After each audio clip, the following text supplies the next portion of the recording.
Good morning to all. Welcome to career foundation Ranchi Jharkhand. मैं Shyam Kumar. UGC NET, JRF, political science और दूसरे विषय की परीक्षाओं का आयोजन जो इस वर्ष दिसंबर माह के लिए किया गया था वो 14 दिसंबर को संपन्न हुआ। अब यूजीसी नेट, पॉलिटिकल साइंस और इतिहास जैसे विषयों के विद्यार्थी, मुख्य तौर पर झारखंड के जो विद्यार्थी हैं वो अब अपना पूरा फोकस दो चीज़ों पर देंगे। एक, यदि वे एमए मास्टर डिग्री के साथ बीएड है तो आगामी 10+2 पीजीटी पॉलिटिकल साइंस जैसे विषयों की तैयारी को फोकस करेंगे, या पीजी है और उनका बीएड नहीं है तो सीधे तौर से वो झारखंड के सभी विश्वविद्यालयों के अंगीभूत कॉलेजों में असिस्टेंट प्रोफेसर बनने के लिए जेट, झारखंड पात्रता परीक्षा, झारखंड एलिजिबिलिटी टेस्ट जैसी परीक्षाओं की तैयारी में जुट जाएंगे। ऐसे सभी अभ्यर्थियों के लिए, ऐसे सभी कैंडिडेट्स के लिए यूजीसी नेट पॉलिटिकल साइंस का जो पाठ्यक्रम है उसी को आधार बनाकर या तो आप 10+2 पीजीटी पॉलिटिकल साइंस की तैयारी कर सकते हैं, या उसी को आधार बनाकर आप आगामी झारखंड में होने वाली झारखंड असिस्टेंट प्रोफेसर जिसके अंतर्गत 2404 पदों पर विभिन्न विषयों की असिस्टेंट प्रोफेसर की परीक्षा आयोजित की जानी है, उसकी तैयारी आप कर सकते हैं। इतना ही नहीं, आप यूजीसी नेट पॉलिटिकल साइंस के पाठ्यक्रम को आधार बनाकर भारत के उन सभी राज्यों में जहां पर राज्य पात्रता परीक्षा होती है, जैसे कि उत्तर प्रदेश है, छत्तीसगढ़ है, उत्तराखंड है, इन राज्यों में राज्य पात्रता परीक्षा का आयोजन किया जाता है और उसके माध्यम से उस राज्य की या तो कोई वैधानिक संस्था या उस राज्य का आयोग असिस्टेंट प्रोफेसर के विभिन्न पदों पर, विभिन्न विषयों के पदों पर उनकी नियुक्ति करता है। तो कहने का मेरा मतलब यह है कि आप या तो झारखंड में असिस्टेंट प्रोफेसर या लेक्चरर बनना चाहते हैं जेट परीक्षा को उत्तीर्ण करके, या आप पीएचडी या नेट क्वालिफाई हैं तो आपको सीधे इंटरव्यू में कॉल किया जाएगा। अगर आप नेट क्वालिफाई नहीं हैं, पीएचडी आपने नहीं किया है, डॉक्टरेट आपने नहीं किया है, तो जेट की परीक्षा आप क्वालिफाई करके आपको जेपीएससी इंटरव्यू के लिए कॉल करेगा असिस्टेंट प्रोफेसर बनने के लिए। मेरा कहने का एक अल्टीमेटली सेंस ये है कि आप या तो 10+2 पीजीटी पॉलिटिकल साइंस की तैयारी करें, या आप जेट की तैयारी करें, या बिहार में असिस्टेंट प्रोफेसर बनने के लिए बेट की तैयारी करें, या उत्तर प्रदेश, उत्तराखंड जैसे राज्यों में असिस्टेंट प्रोफेसर बनने की तैयारी करें।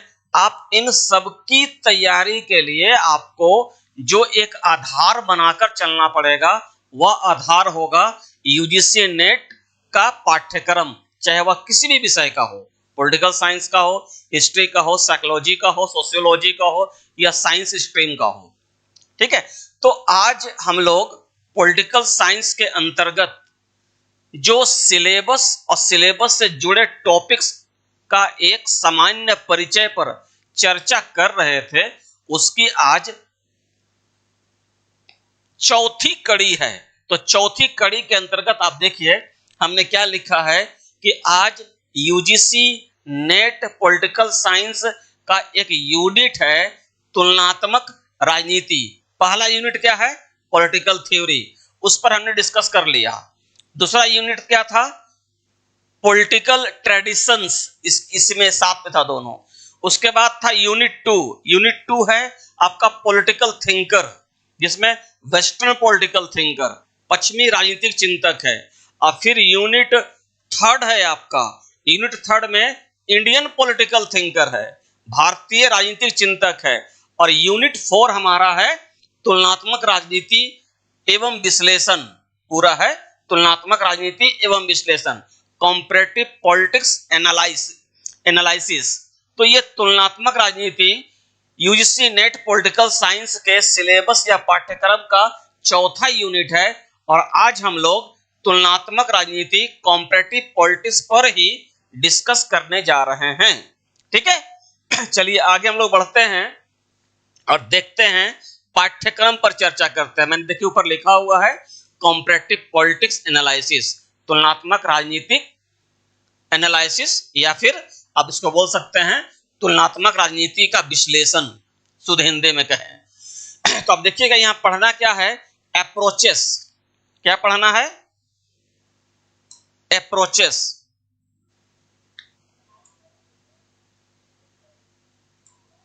पढ़ना है हमें अप्रोचेस। अप्रोचेस का मतलब क्या होता है पहले ये समझिए आप ना। अप्रोचेस का मतलब होता है प्रिंसिपल्स, यानी कि सिद्धांत, दृष्टिकोण, उपागम, ये सारे शब्दों का प्रयोग हम अप्रोचेस के लिए करते हैं। अब देखिए क्या है कि इंस्टीट्यूशनल यानी कि तुलनात्मक राजनीति का संस्थागत दृष्टिकोण, institutional approach of comparative politics. ठीक है, ये हमारा पहला पार्ट है। इसमें करना क्या है, इसका एक सामान्य परिचय पर अगर हम बात करें तो तुलनात्मक राजनीति का संस्थागत अध्ययन जो है वो तुलनात्मक राजनीति का परंपरागत यानी कि ट्रेडिशनल अप्रोच है। इसके अंतर्गत खास तौर से हम पश्चिमी यूरोप के राजनीतिक संस्थाओं का औपचारिक दृष्टिकोण से और वर्णनात्मक दृष्टिकोण से अध्ययन करते हैं। ये तुलनात्मक राजनीति का परंपरागत अध्ययन एक सीमित अध्ययन है, क्योंकि तुलनात्मक राजनीति का परंपरागत या संस्थागत जो अध्ययन है वो केवल और केवल पश्चिमी यूरोपीय देशों की राजनीतिक संस्थाओं के तुलनात्मक एनालिसिस पर बल देता है। ये अपने अंदर, अपने दायरे में एशिया, अफ्रीका और लैटिन अमेरिका जैसे विकासशील या पिछड़े देश या तीसरी दुनिया के देशों को शामिल नहीं करता है। ठीक है, एक सामान्य परिचय पर हमें चर्चा करनी है। ठीक है, पूरे टॉपिक पर चर्चा करें तो पूरी दिन चली जाएगी। जब हम लोग net political science, JET political science या बेट पॉलिटिकल साइंस की तैयारी के लिए हम लोगों ने या कैरियर फाउंडेशन ने जो बैच अनाउंसेस किया है, तो ये लिखा होगा रोट्रेट बैच ना। Just we are going to start रोट्रेट batch for the preparation of political science regarding UGC NET political science, JET political science, 10+2 PGT political science, इसमें इतिहास भी शामिल है। हम लोग मुख्यतः 2 विषय लेकर अभी चलेंगे। ठीक है, मैं पॉलिटिकल साइंस देखूंगा और इतिहास हमारे कलीग और expert and senior faculty Rajneesh sir देखेंगे। रजनीश सर भी कभी कभी आएंगे आपके सिलेबस पर पाठ्यक्रम की चर्चा के लिए। देखिए हमारा एक इंस्टीट्यूशनल अप्रोच हो गया। उसके बाद देखिए क्या बोलता है, पॉलिटिकल कल्चर। अगला है पॉलिटिकल कल्चर का मतलब क्या है, राजनीतिक संस्कृति।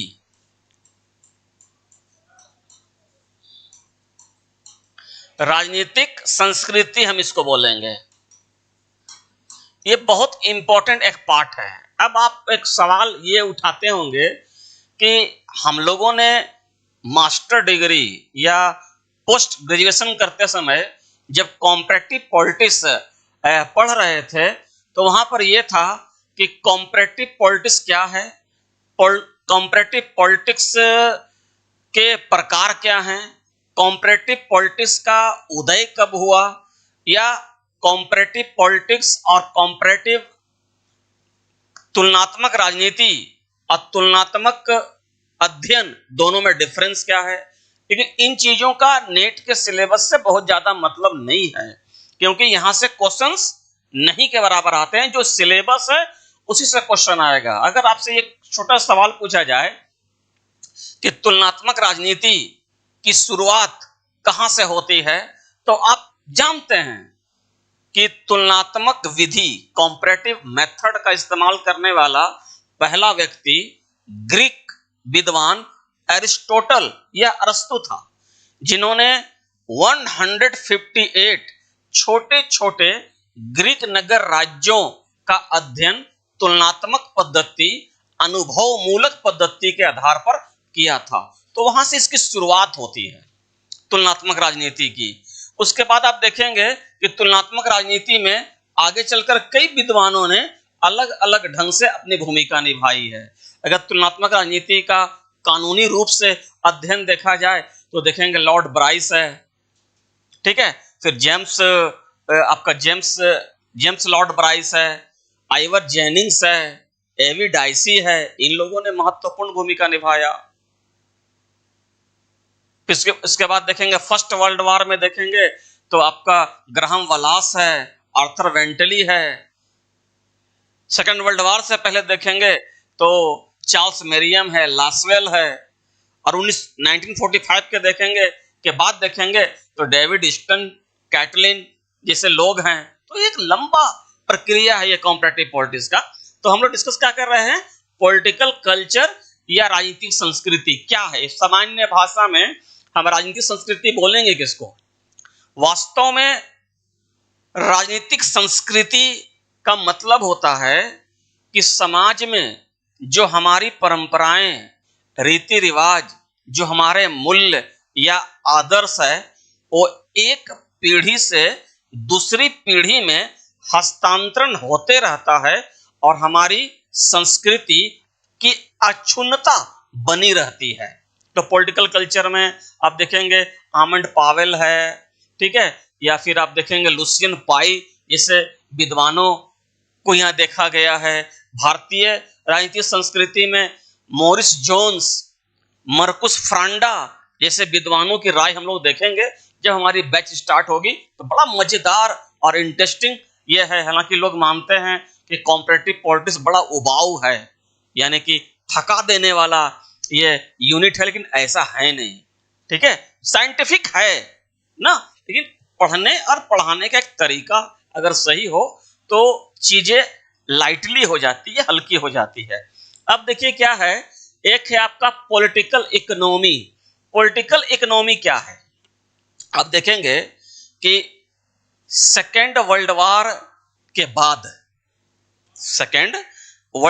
के बाद और सोवियत रूस के विखंडन के बाद, यानी कि 1945 से लेकर 1991 के बीच में अंतर्राष्ट्रीय राजनीति में, इंटरनेशनल पॉलिटिक्स या इंटरनेशनल रिलेशंस में आप पाएंगे कि इकोनॉमी सिस्टम उतनी हावी नहीं थी। लेकिन सोवियत रूस के विघटन के बाद पूरी दुनिया में अब चर्चा का विषय यह बन गया कि कौन कितना ज्यादा एटॉमिक दृष्टिकोण से पावरफुल है। यह मैटर नहीं करता, मैटर करता है कि आपकी इकोनॉमिक डेवलपमेंट कितना स्ट्रांग है। आज जापान के पास तो कोई एटम बम नहीं है, लेकिन जापान अमेरिका से ज्यादा इकोनॉमी मामले में आगे है। क्यों? क्योंकि अब इंटरनेशनल रिलेशंस का जो बेस है, अब कॉम्परेटिव पॉलिटिक्स का जो बेस है वो इकोनॉमी सिस्टम है। अब कभी आपने सोचा है कि हमारे देश के प्रधानमंत्री नरेंद्र दामोदर मोदी अक्सर ये क्यों कहते हैं कि हम अब दुनिया की अर्थव्यवस्था की तीसरी बड़ी शक्ति बनने जा रहे हैं। आज विकास का मॉडल, आज विकास का आधार, ठीक है, कोई विचारधारा नहीं है या कोई पावर पॉलिटिक्स नहीं है। आज ये देखा जाता है कि इकोनॉमिकली जितना आप स्ट्रांग हैं उतना ज्यादा आप पावरफुल हैं। केवल हथियार रखने के बलबूते पर आज आप पावरफुल नहीं है। उत्तरी कोरिया के पास एक से एक हथियार है, ईरान के पास एक से एक हथियार है। ये लोग एटम बम बनाने का भी दावा करते हैं, लेकिन उनकी इकोनॉमी आप देखिए, उनकी इकोनॉमी इतनी नीचे गिरी हुई है कि उसको हम डेवलपमेंट मान ही नहीं सकते हैं। तो ये पढ़ना है आपकी एक पॉलिटिकल इकोनॉमी में। एंड न्यू इंस्टीट्यूशनलिज्म, इसको बोलते हैं नव संस्थावाद। क्या बोलेंगे? नव संस्थावाद।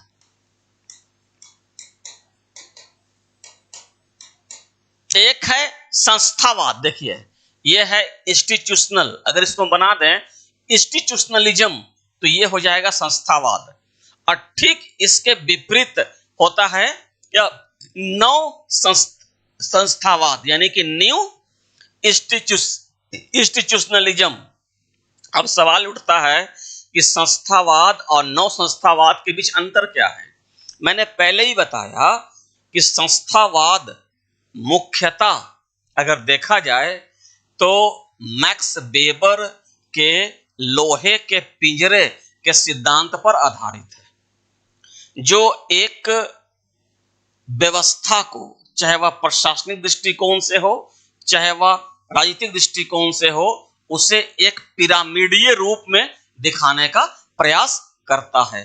और नव संस्थावाद क्या है, वो संस्था के परंपरागत अध्ययन को नहीं बल्कि वह व्यक्ति की तुलना में संस्था को ज्यादा महत्व देता है। ये यहां पर इंपॉर्टेंट है। ये इसमें क्या था कि व्यक्ति और संस्था दोनों थे और यहां पर संस्था ज्यादा महत्वपूर्ण है। एक है देखिए कॉम्परेटिव मेथड्स।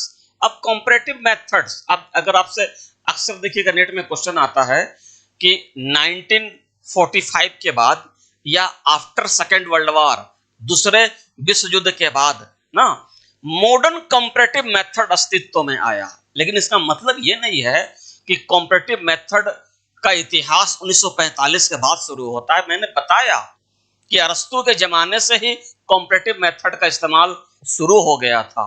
लेकिन सच पूछा जाए तो वैज्ञानिक स्तर पर और व्यापक स्तर पर राजनीति में कॉम्परेटिव मेथड, तुलनात्मक विधियों का प्रयोग 1945 के बाद ही संभव हो पाया। इसलिए नेट में अक्सर क्वेश्चन आता है कि वैज्ञानिक और व्यापक दृष्टिकोण से तुलनात्मक विधियों का प्रयोग संभव हुआ है, तो आंसर होता है या तो सेकेंड वर्ल्ड वॉर के बाद या आंसर होता है 1945 के बाद।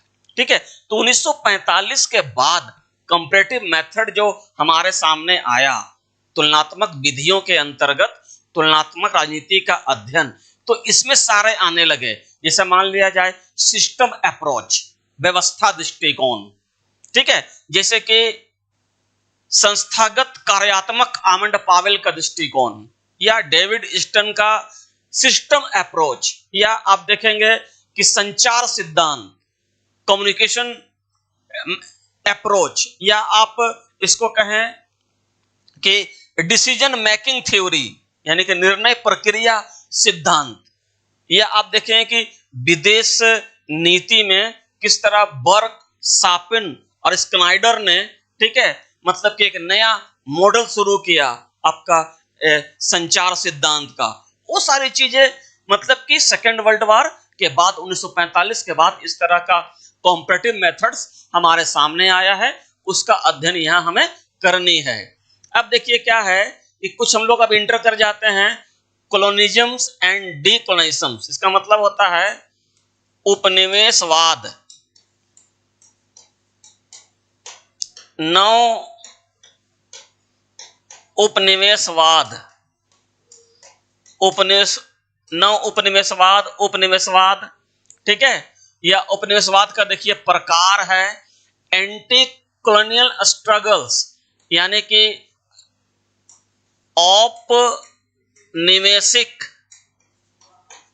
निवेशिक विरोधी संघर्ष है।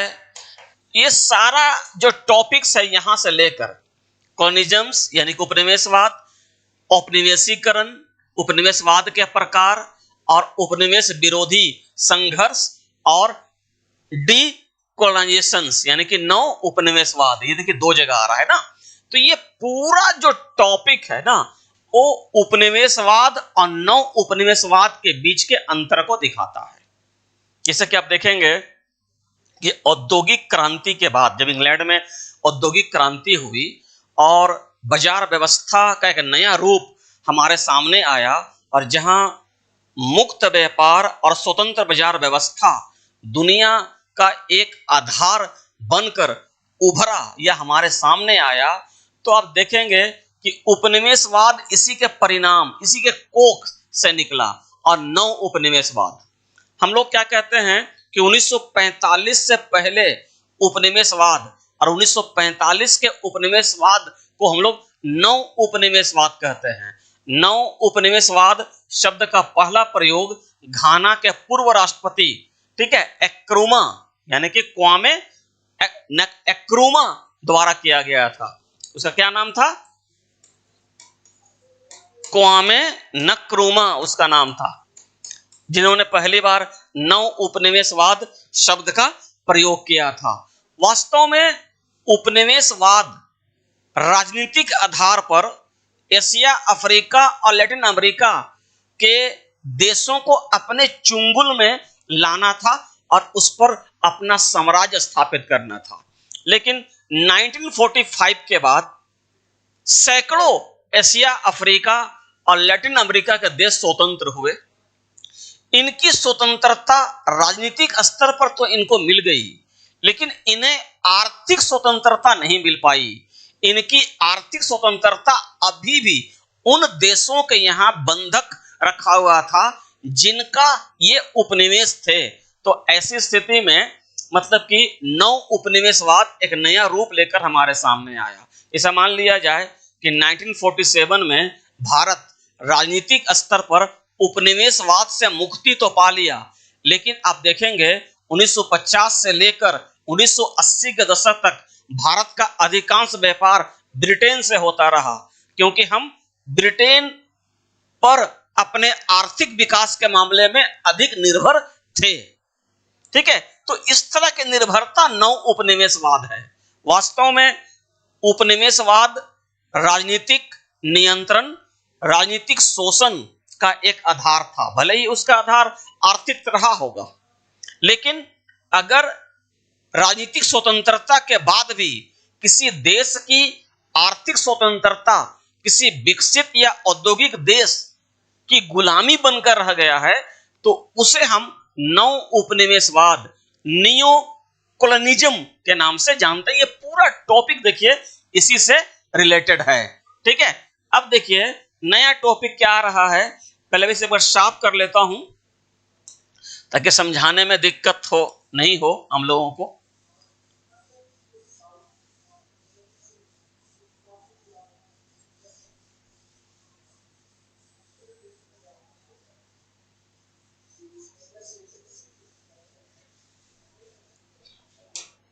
देखिए, अब कंपैरेटिव पॉलिटिक्स में एक टॉपिक है नेशनलिज्म यानी कि राष्ट्रवाद। अब नया टॉपिक शुरू हुआ, राष्ट्रवाद है यूरोपियन एंड नॉन यूरोपियन, यानी राष्ट्रवाद का यूरोपीय और गैर यूरोपीय जो अर्थ है उसको दिखाने के लिए बोल रहा है। अब राष्ट्रवाद क्या है? अब राष्ट्रवाद के दो अर्थ होते हैं, एक होता है पूर्वी राष्ट्रवाद, एक होता है पश्चिमी राष्ट्रवाद। पूर्वी राष्ट्रवाद का मतलब होता है कि भारत ने ब्रिटिश औपनिवेशिक सत्ता के विरुद्ध जो एक लंबा संघर्ष किया, उस संघर्ष के अंतर्गत जो हमारे राष्ट्र के प्रति जो भावनाएं थी, ठीक है, वो क्या है? राष्ट्रवाद है। लेकिन पश्चिमी राष्ट्रवाद एक घोर राष्ट्रवाद, एक ओवर नेशनलिज्म के तौर पर देखा जाता है, जिसके कारण फर्स्ट वर्ल्ड वॉर और सेकंड वर्ल्ड वॉर हुआ। तो राष्ट्रवाद की अगर हम बात करें, तो अगर पॉलिटिकल थ्योरी में जाकर हम राष्ट्रवाद को समझने का प्रयास करें, तो हमने कई बार चर्चा में बताया है कि राष्ट्र राज्य का सिद्धांत का प्रतिपादन सबसे पहले आधुनिक युग में मैकियावेली ने किया। उस दिन इतिहास के आईने में राज्य नामक टॉपिक पर हमने डिटेल चर्चा की थी। अगर हमारी क्लास आप कंटिन्यू यूट्यूब में कर रहे हैं पॉलिटिकल साइंस की, तो आपको एक से एक परीक्षा की तैयारी से जुड़े हुए महत्वपूर्ण इंफॉर्मेशन या सूचनाएं आपको मिलती रहेगी। ठीक है, अब देखिए कि ये हो गया मैकियावेली का पहली बार, लेकिन इस राष्ट्र राज्य की भावना को प्रसिद्ध जर्मन आदर्शवादी हीगेल ने क्या किया कि चरम सीमा पर पहुंचा दिया। हीगेल ने तो यहां तक कहा कि राष्ट्र राज्य पृथ्वी पर स्वर्ग का अवतरण है। ठीक है, इसी के आधार पर जर्मनी का एकीकरण हुआ और मैकियावेली के राष्ट्र राज्य के प्रतिपादन के बाद इटली का एकीकरण हुआ। तो उस राष्ट्रवाद के ऐतिहासिक परिप्रेक्ष्य में आधुनिक राष्ट्रवाद को समझना है हमें इस टॉपिक में। यूरोपियन के दृष्टिकोण से, यूरोपियन का मतलब क्या है कि ब्रिटेन में, जर्मनी में, फ्रांस में, इटली में राष्ट्रवाद का उदय कैसे हुआ, और नॉन यूरोपियन का मतलब क्या है कि एशिया, अफ्रीका, लैटिन अमेरिका के देशों में राष्ट्रवाद का उदय कैसे हुआ। क्लियर है? चलिए आगे आते हैं और देखते हैं हम लोग कि अगला है हमारा state theory, debate over the nature state in the capitalist and socialist societies, post colonial state, welfare state. देखिए क्या क्या है। पहला है कि राज्य का जो सिद्धांत है, debate over the nature of state in capitalist and socialist. इसका मतलब है कि पूंजीवादी राज्य और समाजवादी राज्य, इन दोनों राज्यों के परिप्रेक्ष्य में हमें मतलब कि स्टेट थ्योरी को पढ़ना है। ठीक है, स्टेट क्या है। अब स्टेट क्या है मैं क्या बताऊं, उस दिन मैंने बताया ना इतिहास के आईने में राज्य, मैंने पहले बताया कि 16वीं सदी के अंत में पहली बार मैकियावेली ने अपनी रचना द प्रिंस में स्टैटो शब्द का प्रयोग किया था। वही आधुनिक युग में राज्य है। अब राज्य बहुत लंबा चौड़ा टॉपिक है। राज्य की परिभाषा पूर्ण रूप से पहली बार गार्नर ने दिया। गेटेल ने कहा कि राजनीति राज्य का विज्ञान है, तो गार्नर कहता है कि राजनीति का अंत और प्रारंभ राज्य से होता है। तो राज्य की उत्पत्ति के भी कई सिद्धांत हैं, जैसे कि ऐतिहासिक सिद्धांत है, शक्ति का सिद्धांत है, परिवार या रक्त का सिद्धांत है, सामाजिक समझौते का सिद्धांत है, या मार्क्सवादी सिद्धांत है, विकासवादी सिद्धांत है। अब सारे राज्य में ही आ जाएगा, तो सारा डिबेट हमें यहां पढ़ लेना है। लेकिन मुख्य तौर से हमें पढ़ना है पूंजीवादी राज्य और समाजवादी राज्य के बीच एक कंपैरेटिव स्टडी, एक तुलनात्मक अध्ययन। अब कंपैरेटिव स्टडी हम लोग देख रहे हैं, तो कंपैरेटिव स्टडी का मतलब क्या है। समाजवादी राज्य और पूंजीवादी राज्य। पूंजीवादी राज्य उदार अर्थव्यवस्था की पैरवी करता है, जबकि समाजवादी व्यवस्था, पूंजीवादी व्यवस्था निजी संपत्ति की धारणा के विपरीत एक विचारधारा का नाम है। पूंजीवादी व्यवस्था मुक्त व्यापार और स्वतंत्र बाजार व्यवस्था को लेकर चलता है, और वह राज्य को एक आवश्यक बुराई के रूप में देखता है। लेकिन राज्य का जो समाजवादी ढांचा है, वो राज्य को एक भलाई के उपकरण के रूप में देखता है। पूंजीवादी व्यवस्था नकारात्मक स्वतंत्रता को और राजनीतिक स्वतंत्रता को अधिक बल देता है, जबकि सामाजिक जो राज्य है वो सामाजिक न्याय और कल्याणकारी राज्य को अधिक बढ़ावा देने की वकालत करता है। दोनों में एक डिफरेंस है, दोनों का एक कंपैरेटिव एनालिसिस हम लोग यहां करते हैं, बहुत डिटेल करते हैं। ठीक है, अब देखिए कि इसके बाद क्या है, पोस्ट कॉलोनियल स्टेट का मतलब क्या हुआ। यानी कि जब उपनिवेशवाद की समाप्ति हो गई ना, उसके बाद राज्य एक नई अवधारणा के साथ जो उदय हुआ, खास तौर से एशिया, अफ्रीका और लैटिन अमेरिका के नए स्वतंत्र देशों के संदर्भ में, ठीक है, पोस्ट कॉलोनियल स्टेट की अवधारणा का हमें अध्ययन करना है। इसके अंतर्गत क्या है, देखिए, वेलफेयर स्टेट, कल्याणकारी राज्य। कल्याणकारी राज्य से जुड़ा हुआ कौन लोग हैं, 19वीं सदी के सकारात्मक उदारवादी, जैसे कि आपका लास्की था, मैकाइवर था, जेस मिल था, टीच ग्रीन था, एल.टी. हॉबहाउस था, गिलब्रेथ था, ये लोग हैं। ये लोग सामाजिक न्याय की बात करते हैं। इसकी उत्पत्ति इंग्लैंड में हुई, ठीक है। और किस रिपोर्ट से वेलफेयर अपने अस्तित्व में आया, मैंने कई बार बताया, बेवरिज रिपोर्ट 1942 से कल्याणकारी राज्य का उदय हुआ। अब देखिए है भूमंडलीकरण एंड नेशंस स्टेट्स। भूमंडलीकरण, ग्लोबलाइजेशन क्या है? ये पूरी दुनिया को एक ग्लोबल मार्केट के तौर पर देखता है। और खास तौर से ग्लोबलाइजेशन उस समय आया जब 1991 में सोवियत रूस का विघटन हो गया और संयुक्त राज्य अमेरिका और उसकी डॉलर की जो पॉलिसी थी वो पूरी दुनिया की अर्थव्यवस्था का आधार बन गया। तो आप देखेंगे कि WTO विश्व व्यापार संगठन 1995 में अस्तित्व में आया और इसी क्रम में पूरी दुनिया एक ग्लोबल मार्केट के तौर पर आ गई। इसके पीछे बहुत बड़ी वजह थी 21वीं सदी की संचार क्रांति। इसलिए 21वीं सदी को हम सूचना क्रांति का युग या शताब्दी या संचार क्रांति की शताब्दी के तौर पर देखते हैं। फिर देखिए नेशन स्टेट, ये दोबारा देखिए रिपीट कर लिया। वो यही पर जो हमने बताया ना कि सबसे पहले मैकियावेली ने राष्ट्र राज्य की परिकल्पना रखी, उसके बाद हीगेल ने उसे चरम सीमा पर पहुंचा दिया। तो यहीं पर इसको हमें देखना है। ठीक है, तो आज इतना ही रखते हैं।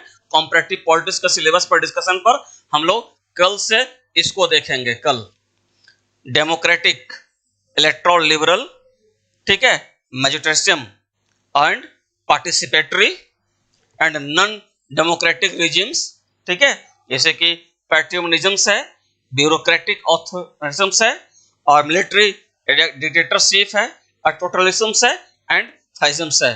ठीक है, इसमें जो जो बचा हुआ हमारा है टॉपिक, उन सभी को यानी अगर देखा जाए तो हम लोग कल के सिलेबस में देखेंगे।